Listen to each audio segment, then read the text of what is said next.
بسم اللہ الرحمن الرحیم۔ شروع کرتا ہوں اللہ کے نام سے جو بڑا مہربان نہایت رحم والا ہے۔ کیا چندریان 3 سے ثابت ہوا کہ حضور صلی اللہ علیہ وسلم نے چاند کے 2 ٹکڑے کیے تھے؟ انسان کے وجود میں آنے سے کروڑوں سال پہلے ایک بہت بڑا ستارہ زمین سے ٹکرایا تھا، جس کی وجہ سے زمین کے کچھ ٹکڑے بکھر کر اسپیس میں چلے گئے۔ ان میں سے ایک بڑا ٹکڑا اسپیس میں نہ جا سکا اور زمین کی گریوٹی کے مدار میں ہی رہ گیا، جسے آج ہم چاند کہتے ہیں۔ چاند ہم سے 3,85,000 کلومیٹر دور ہے۔ اسلامی تعلیمات کے مطابق آج سے 1400 سال پہلے اللہ کے آخری نبی حضور صلی اللہ علیہ وسلم نے اس چاند کے 2 ٹکڑے کیے تھے۔ مگر سوال یہ ہے کہ کیا آج کی سائنس جو کہ چاند تک پہنچ چکی ہے، کیا انہیں چاند کے 2 ٹکڑے ہونے کے کوئی ثبوت ملے ہیں یا نہیں؟ اس حقیقت کو جاننے سے پہلے ہمیں یہ معلوم ہونا ضروری ہے کہ آخر حضور صلی اللہ علیہ وسلم کے زمانے میں چاند کے 2 ٹکڑے کیسے ہوئے تھے۔ روایتوں کے مطابق ہجرت سے 5 سال پہلے مکہ کے کچھ کافر حضور صلی اللہ علیہ وسلم کے پاس آئے اور کہنے لگے کہ اے محمد، اگر واقعی آپ اللہ کے سچے نبی ہیں تو ہمیں کوئی معجزہ دکھائیے۔ تو حضور صلی اللہ علیہ وسلم نے ان سے پوچھا کہ تم کیا دیکھنا چاہتے ہو؟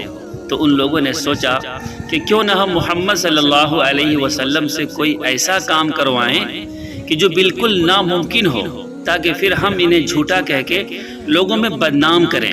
اس لیے وہ کہنے لگے کہ اے محمد، اگر تم سچے ہو تو آسمان پر چمکتے اس چاند کے 2 ٹکڑے کر دو۔ یہ سن کر حضور صلی اللہ علیہ وسلم نے فرمایا کہ اگر ایسا ہو جائے تو کیا تم لوگ ایمان لے آؤ گے؟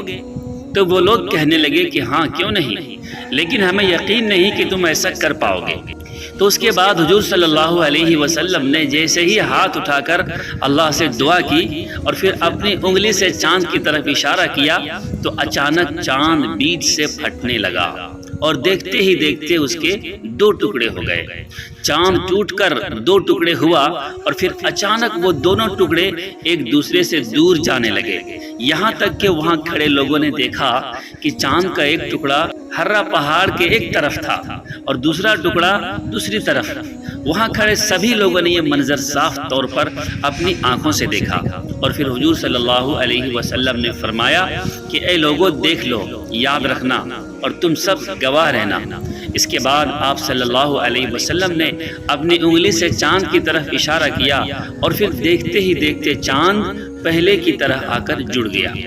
مگر مکہ کے کافر اتنا بڑا معجزہ دیکھنے کے بعد بھی حضور صلی اللہ علیہ وسلم پر الزام لگاتے ہوئے کہنے لگے کہ انہوں نے تو ہماری آنکھوں پر جادو کر دیا، یہ تو صرف محمد کا ایک جادو ہے۔ ان لوگوں میں ابو جہل بھی شامل تھا۔ مگر قریش کے کچھ عقل مند لوگوں کا خیال تھا کہ جادو کا اثر صرف حاضر لوگوں پر ہی رہتا ہے، کوئی آسمان پر اس طرح جادو نہیں کر سکتا کہ چاند کے 2 ٹکڑے کر دے، اس لیے یہ جادو تو نہیں ہو سکتا۔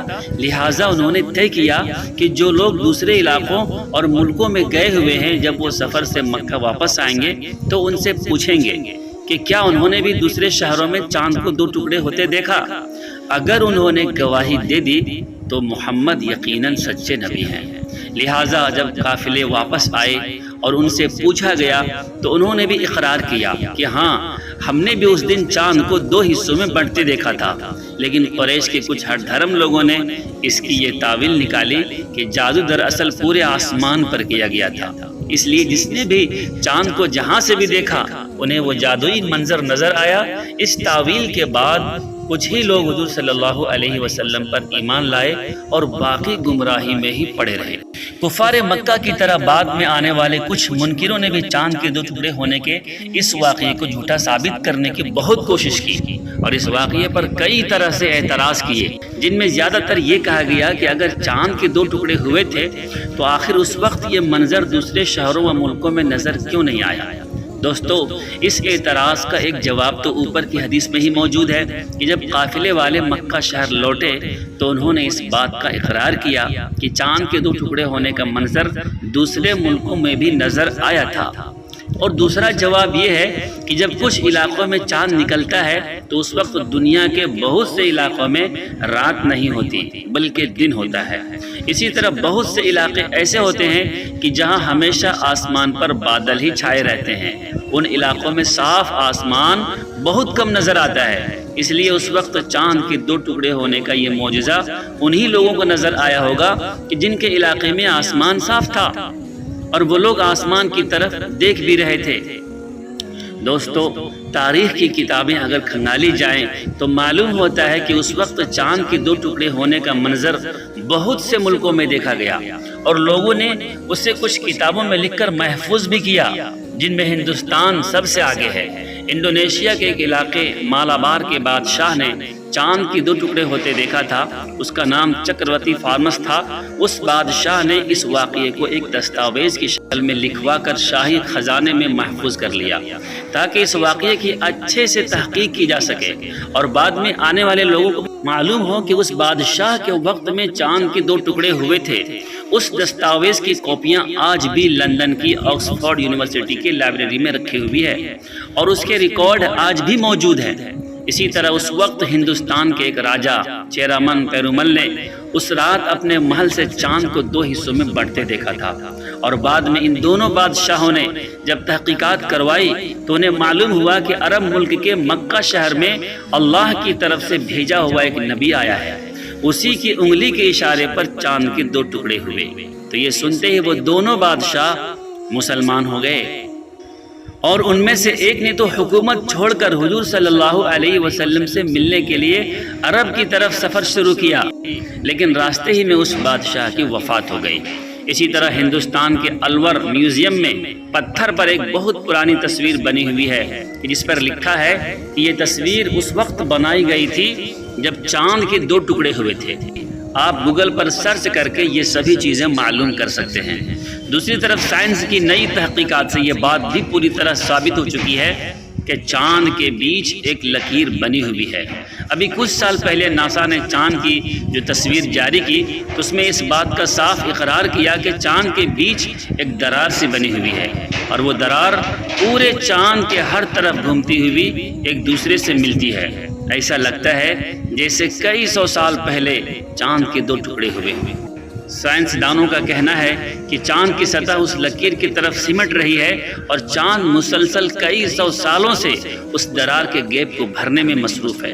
دراصل دوستو، چاند پر تحقیق کرنے والے سائنسداں اس بات کو بہت اچھی طرح جانتے ہیں کہ چاند کے دو ٹکڑے ہونے کا واقعہ صرف اسلامی کتابوں میں ملتا ہے، لیکن وہ اس بات کے ایویڈنس میں بیان نہیں کرتے کہ کہیں لوگ اسلام کو سچا مذہب سمجھ کر اسے تیزی سے قبول نہ کرنے لگیں۔ دوستو، ان تمام باتوں سے یہ صاف واضح ہوتا ہے کہ قرآن و حدیث جس واقعے کا ذکر آج سے 1400 سال پہلے کر چکا ہے وہ بالکل سچ ہے کہ جسے آج لاکھوں بلین ڈالر خرچ کرنے کے بعد سائنس معلوم کر پائی ہے۔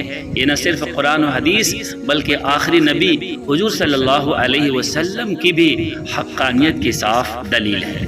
دوستو، کیسی لگی آپ کو یہ جانکاری؟ اگر آپ کو پسند آئی ہو تو آپ ویڈیو کو لائک کریں اور اگر آپ میرے چینل پر نئے ہیں تو پلیز ہمارے چینل کو سبسکرائب بھی کر لیں اور اپنے دوستوں کو شیئر بھی کریں تاکہ مزید لوگوں کو یہ باتیں معلوم ہو سکے۔ پھر ملتے ہیں اگلے ایک نئی ویڈیو میں، تب تک کے لیے اپنا خیال رکھیں، اپنے گھر والوں کا خیال رکھیں۔ اللہ آپ سب کے ساتھ عافیت کا معاملہ فرمائے، آمین۔ اللہ حافظ۔ آپ سب کا آخری میں پھر سے بہت بہت شکریہ۔